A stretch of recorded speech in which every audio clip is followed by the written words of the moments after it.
Hi, I'm John Hegarty, the National President of the National Postal Mail Handlers Union. It's August 30th, and I'm here at Postal Headquarters where we just opened formal negotiations. Both sides introduced their team members and read their opening statements. On behalf of the National Postal Mail Handlers Union and its 47,000 members that we represent, we look forward to opening negotiations with the United States Postal Service. We anticipate a difficult round of bargaining, but nonetheless, the NPMHU will make every effort to reach an agreement that is good for our members, good for the mailing public, and good for the U.S. Postal Service. The Postal Service is facing some severe economic realities. The worst American recession since the Great Depression, a larger than expected decline in mail volume caused in part by electronic diversion, have combined to test the Postal Service's financial well-being. In little more than a month, at midnight on September 30th, 2011, absent congressional action, the Postal Service will not be able to meet its statutory obligation to continue the pre-funding of its retiree health benefits. Initially, the Postal Service and then the press have labeled this a point of insolvency for the Postal Service. But that so-called insolvency, if it occurs, has not been caused by either the Postal Service or its employees. Before the current fiscal year, the Postal Service had operational surpluses over the past 4 years. I did not misspeak, as everyone working for the Postal Service and the mail, excuse me, as everyone working for the Postal Service and the Mail Handlers Union well knows, even with the most severe recession in 80 years, and even with unexpectedly large drops in mail volume, the Postal Service generally has taken in more money from its postal operations than it spends. Over the last 4 years, revenues derived from mail processing and delivery have exceeded costs by more than $800 million. To be sure, during the first 9 months of the current fiscal year, 2011, with mail volumes continuing to decline, the Postal Service's net results from operations have not been as positive, but they could be easily managed if not for the Retiree Health Benefits Fund. We understand that there have been more than $20 billion in losses over the last few years, but they have nothing to do with a failing business model or the obsolescence of the mail. They also have nothing to do with mail handlers or other postal employees who continue to work productively and efficiently while more than 130,000 of their colleagues have been lost through attrition. In 2006, Congress mandated that the Postal Service pre-fund future retiree health benefits for the next 75 years, and also mandated that the Postal Service do so within 10 years. This is something that no other public agency or private firm does, or would ever do if allowed to adopt and implement a rational financial plan. As a result, the Postal Service has more than $42 billion in its Retiree Health Benefits Fund. That's the difference between a positive and a negative financial outlook, as it would be for any organization facing a similar burden. Although, as I noted, no other organization or business, public or private, faces such a burden. The Mail Handlers Union understands that the Postal Service agrees with this analysis because it is factually accurate. For several years, we have worked closely with the Postal Service in an effort to convince Congress to change the funding formula for the Retiree Health Benefits Fund.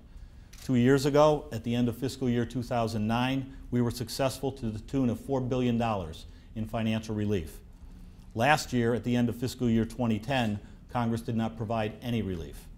And this year, congressional action is uncertain, especially given the anti-worker, anti-government, and anti-postal service stance that has been adopted by the Republican majority in the House of Representatives.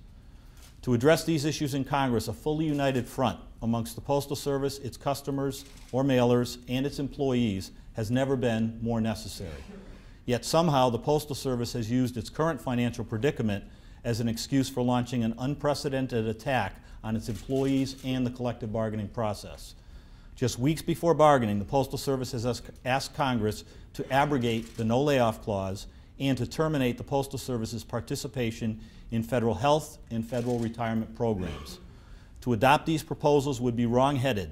To promulgate these proposals in any forum other than upcoming negotiations is wholly unjustified. The Postal Service has provided Congress with another dispute and another target when it should have been focusing congressional efforts on fixing the financial mess that Congress has created. That being said, the Mail Handlers Union remains deeply committed to collective bargaining. While we will continue to work with the Postal Service in the legislative arena to obtain relief from the Retirees Health Benefits Fund and to retrieve the overpayments made for CSRS and FERS, It is at the bargaining table where these other issues belong. We expect and will demand that the Postal Service engage in good faith bargaining in this round of negotiations on all of the issues that are properly the subject of mutual bargaining. Today, obviously, is neither the time nor the place for discussing specific proposals.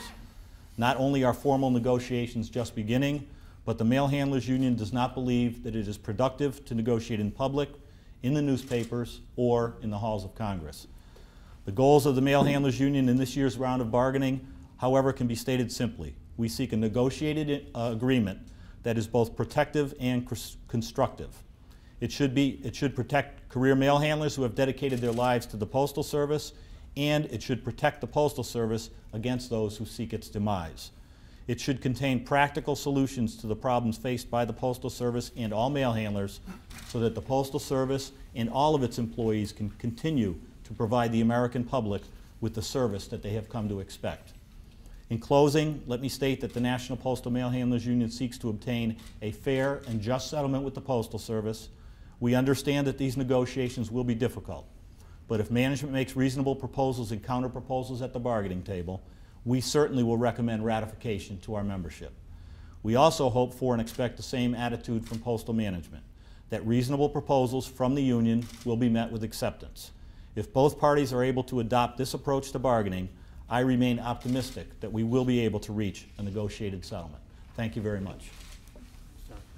Thank you, John.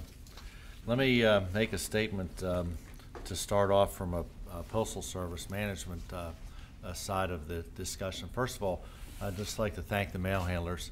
You guys have done a tremendous job over the course of the last few years in terms of improved productivity and in terms of service improvement. If you think about it, to John's statement, we have been able to a large extent to close the gap financially and absorb in all of the losses that this organization has experienced over the course of the last 4 years. Matter of fact, over 20% of our mail volume actually disappearing. So from a productivity standpoint, I will thank you guys. I think that between mail handlers, clerks, carriers, rural carriers, supervisors, and managers, the whole group, I think we've done an excellent job that way.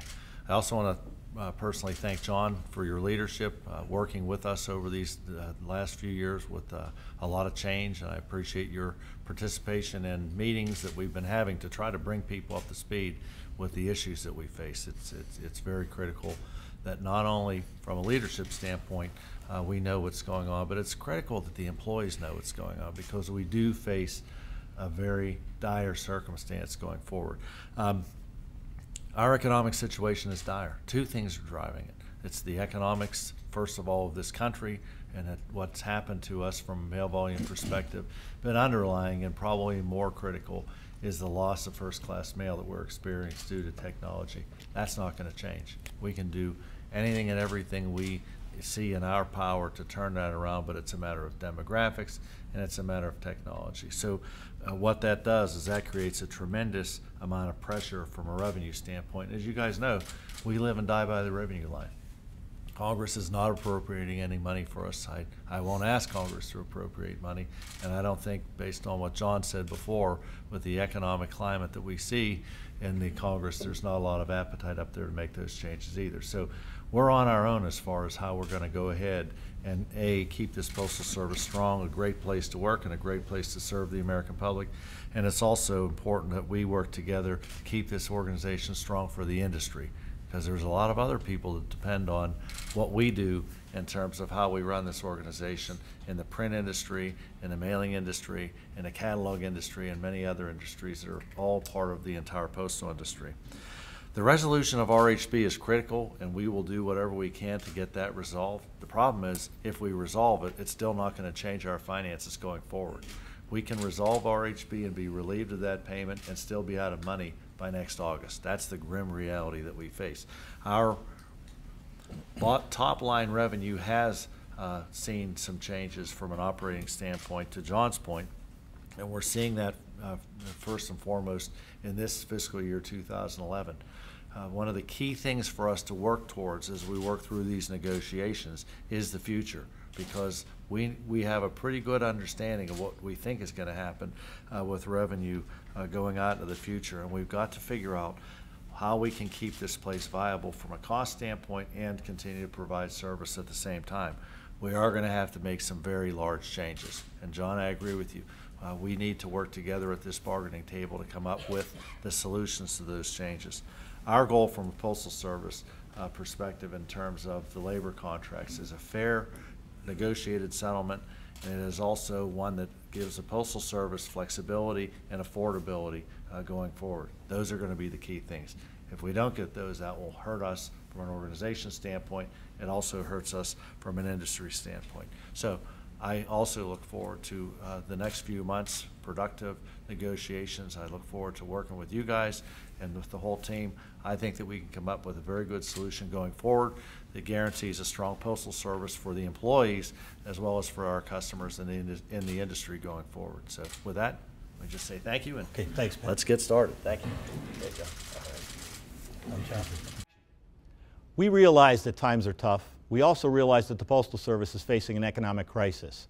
But your negotiating team is going to work tirelessly over these next 3 months to achieve a successor agreement to the current contract, which expires in November.